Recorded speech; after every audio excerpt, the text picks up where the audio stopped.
All right, moving on, the government has urged private sector players in the tourism sector to take a more proactive role in formulating strategies that can help maximize the potential of the sector and particularly in its contribution to the economy. Now, according to tourism peer, that is John Ololtua, tourism products and experiences are largely in the hands of private players. He has further called on tourism providers to expand their product offering to deliver unique and authentic Kenyan travel experiences to travelers and to ensure that the destination remains competitive.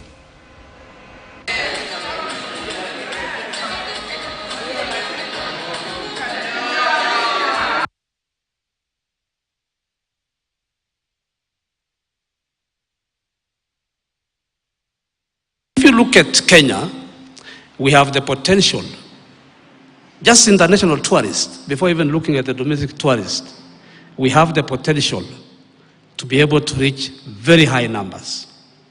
And therefore, I like the debate that has just begun, as you have started the Magical Kenya signature experiences. I like the debate. Tourism cuts across all sectors in the country.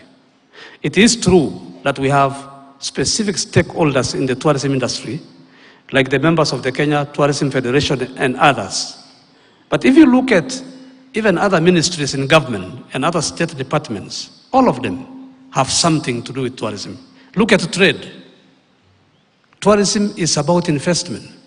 If you look at trade, look at the investment. Look at sports. Look at culture. Look at health.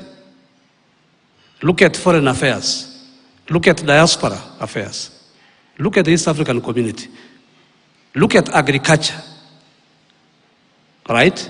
If you look at every sector in Kenya, they have a role to play in this debate. All right, in spite of employing